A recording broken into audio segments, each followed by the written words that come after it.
नेपालमा 3 वटा इन्टरनेसनल एयरपोर्टहरू छन्। पहिलो हो त्रिभुवन इन्टरनेसनल एयरपोर्ट, दोस्रो हो गौतम बुद्ध इन्टरनेसनल एयरपोर्ट, तेस्रो हो पोखरा इन्टरनेसनल एयरपोर्ट। आज हामी कुरा गर्नेछौँ पोखरा इन्टरनेसनल एयरपोर्टको। यो एयरपोर्ट 2023 जनवरी 1 गते उद्घाटन भएको हो। साथै पोखरेलीहरूको 50 वर्ष अगाडिको सपना पूरा भएको दिन पनि हो। बाहिर हेर्दा जति सुन्दर छ त्यति नै भित्र भयङ्कर रहस्य छ। 215.96 मिलियन US डलरमा निर्माण भएको यो एयरपोर्ट चाइनाको डेट ट्र्यापमा फस्छ कि भन्ने डर पनि छ। चाइनाको डेट ट्र्यापमा फस्नु भनेको चाइनाको अन्डरमा जानु हो। जस्तै श्रीलङ्काको हेम्बोटोटा इन्टरनेसनल पोर्ट, पाकिस्तानको गडार पोर्ट, यस्तै थुप्रै प्रोजेक्टहरू छन् जुन अरूको देशको तर चाइनाको अन्डरमा छन्। चाइनाको डेट ट्र्यापमा फस्ने सम्भावना कति छ त? एकदमै ठुलो क्वेसन। त्योभन्दा नि ठुलो क्वेसन के पोखरा रिजनल इन्टरनेसनल एयरपोर्ट बनाउन जरुरी थियो र? न त राम्रो यो एयरपोर्टले पर्फर्म नै गरेको छ, न त रेगुलर इन्टरनेसनल फ्लाइट नै भएको छ। आखिर रियालिटी के हो त? नमस्कार, मेरो नाम हो रमेश। तपाईहरुको एक लाइक, एक सब्स्क्राइब र एक कमेन्टले हामीलाई मोटिभ गर्छ। सो लाइक, सब्स्क्राइब र कमेन्ट गरेर साथ दिनु होला। यो एयरपोर्ट 2023 मा सुरु भए पनि यसको कल्पना भने राजा वीरेन्द्रकै पालामा गण्डकी अञ्चलका अञ्चल आदेशकारी डाक्टर शङ्करराज पाठकले गरेका हुन्। पोखरामा भएको पुरानो एयरपोर्टको रनवे नर्थ साउथ ओरिएन्टेसन रहेको छ।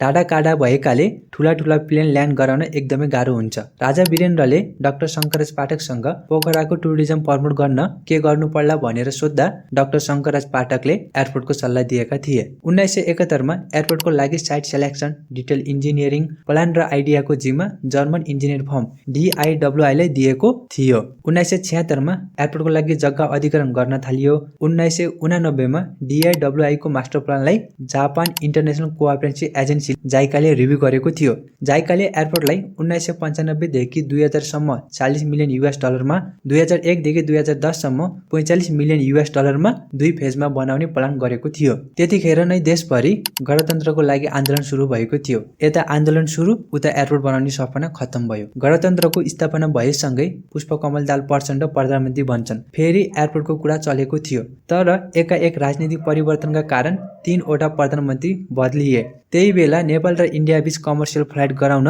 एयर सर्भिस एग्रिमेन्ट पनि भएको थियो।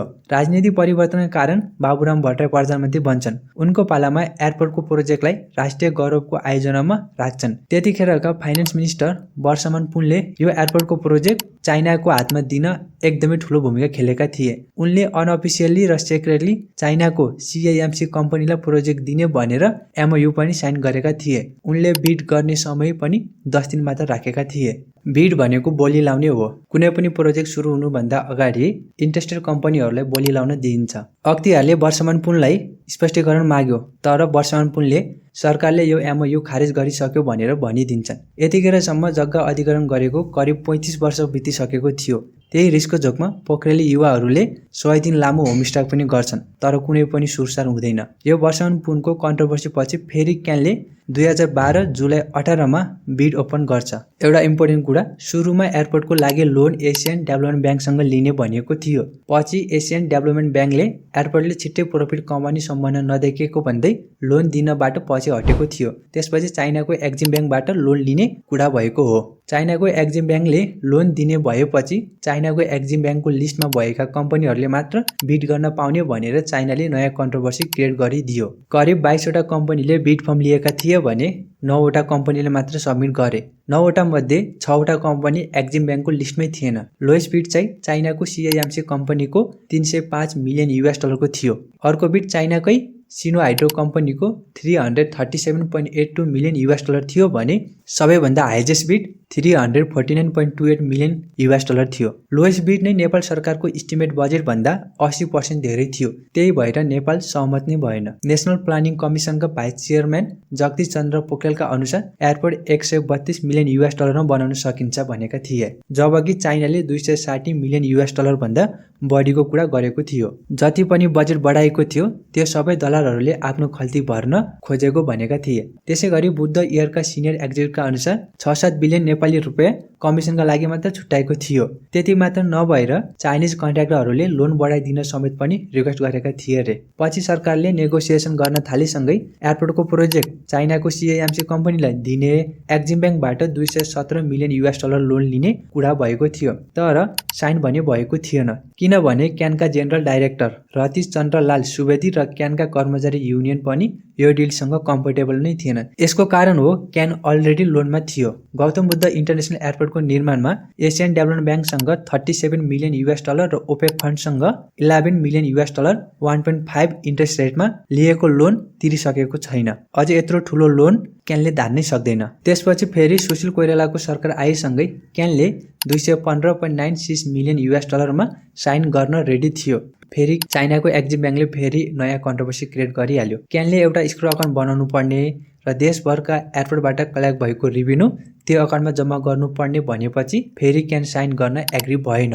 त्यसपछि गएर 2016 मार्चमा पूर्व प्रधानमन्त्री केपी ओलीले बेल्जियम गएर $215.96 मिलियन को सफ्ट लोन साइन गरे। टोटल एमाउन्टको 25% एमाउन्ट चाहिँ लोन फ्री एमाउन्ट थियो भने 75% मा 2% इन्ट्रेस्ट रेट पर एनम लाग्नेछ, जुन सबै लोन नेपालले 20 वर्षभित्र तिरिसक्नु पर्ने हो। 13 अप्रिल 2016 मा केपी ओलीले शिलान्यास गरे। चाइनिज कम्पनी CIMC ले नोभेम्बर 1, 2017 बाट कन्स्ट्रक्सन सुरु गर्यो र 2023 जनवरी 1 मा अहिलेका प्रधानमन्त्री पुष्पकमल दाहाल प्रचण्डले भव्य तरिकाले एयरपोर्टको उद्घाटन गरे। यो थियो पोखरा रिजनल इन्टरनेसनल एयरपोर्टको स्टार्टिङदेखि एन्डिङसम्मको हिस्टोरी। के यो प्रोजेक्ट चाइनाको डेट ट्र्यापमा फस्न सक्छ त? यसको लागि लास्ट इयर कलेक्ट भएको रेभिन्यू एनालाइसिस गरौँ। यो एयरपोर्टको क्षमता प्रत्येक वर्ष 1 मिलियन प्यासेन्जर धान्न सक्ने हो। आर्थिक वर्ष 2077 र 2078 मा पोखराको पुरानो एयरपोर्टको रेभिन्यू कलेक्सन 11 करोड 59 लाख यानि कि $8,87,732 थियो। अब जनवरी 1, 2023 बाट सबै डोमेस्टिक र इन्टरनेसनल फ्लाइट नयाँ एयरपोर्टबाट हुने भएको छ भने पुरानो एयरपोर्टबाट हेलिकप्टर, अल्ट्रालाइट, सर्ट टेकअप र ल्यान्डिङ एयरक्राफ्टहरू मात्र अपरेट हुनेछन्। तर दुईटैको कलेक्ट भएको रेभिन्यू भने एउटैमै काउन्ट हुनेछ। नेपालले लोन तिर्ने समय हो 20 वर्ष, जसमा 7 वर्ष अलरेडी बितिसकेको छ, जुन ग्रेस पिरियड हो। यसको मतलब अब नेपालले 6 महिनामा किस्ता दिनुपर्छ। अब आउँदै गरेको चैत महिनामा नेपालले 5,30,28,431 युएन अर्थात् 49,59,75,642 नेपाली रुपियाँ दिनुपर्छ एज अ किस्ता। त्यो कन्टिन्यू हुन्छ प्रत्येक 6 महिनामा। तिर्नुपर्ने किस्ता मात्र पुरानो एयरपोर्टको लास्ट इयरको कलेक्सन भन्दा 9 गुणा धेरै छ। नेपालले $3.2 मिलियन को इन्ट्रेस्ट मात्र तिर्नुपर्छ। अब आफै क्याल्कुलेट गर्नुहोस् पोखरा इन्टरनेसनल एयरपोर्टले कति कमाउनु पर्ला। लगभग पुरानो एयरपोर्टको कलेक्सन भन्दा 13 गुणा धेरै कमाउनु पर्छ। होइन भने पोखरा इन्टरनेसनल एयरपोर्टको रेभिन्यूले धान्न सक्दैन। अब आउँ हाम्रो क्वेसनको एन्सरमा। 2023 मा 5 वटा मात्र इन्टरनेसनल फ्लाइट भएको हो, त्यो नि एज अ कमर्सियल फ्लाइट होइन। अहिले आएर 2024 मा कुनै पनि इन्टरनेसनल फ्लाइटको स्याड्युल नै छैन। प्रफिटमा आउन प्रत्येक दिन 100 भन्दा बढी डोमेस्टिक फ्लाइट हुनुपर्छ र प्रत्येक हप्ता 50 भन्दा बढी इन्टरनेसनल फ्लाइट हुनुपर्छ।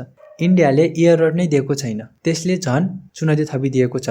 यही हालत हुने हो भने लोन तिर्न गाह्रो छ, तर इम्पोसिबल भने होइन। सुरुमा चाइनाले लोन दिने गर्छ, पछि तिर्न नसकेमा त्यो प्रोजेक्ट आफ्नो अन्डरमा लिने गर्छ। जस्तै श्रीलङ्काको हेम्बोटटा इन्टरनेसनल पोर्ट, जुन मैले अघि भनेको थिएँ, त्यो श्रीलङ्काले 1900 वर्षका लागि चाइनालाई लिजमा दिएको छ। त्यसै गरी पाकिस्तानको गदर पोर्ट 40 वर्षका लागि। अब हाम्रो पनि यही हालत, इन्टरनेसनल फ्लाइट भएन भने, इफेक्टिभली रन भएन भने चाइनाको डेट ट्र्यापमा फस्न नसक्ने भन्ने होइन, तर इफेक्टिभली रन गर्यो भने 9 वर्षमा ऋण तिर्न सकिन्छ भनेर विज्ञहरूले भनेका पनि छन्। यसको लागि सरकारले ध्यान दिनु पर्यो एकदमै। कन्क्लुजन, नेपालमा प्लेन भन्दा बढी एयरपोर्ट छन्। धेरै जस्ता एयरपोर्टहरू त गाई भैँसी चरण भएका छन्। त्यही भएर एयरपोर्ट बनाउनु भन्दा ठुलो कुरा त्यसलाई इफेक्टिभ म्यानेज गरी रन गर्नु हो। तपाईलाई कस्तो लाग्छ कमेन्ट गर्नु होला।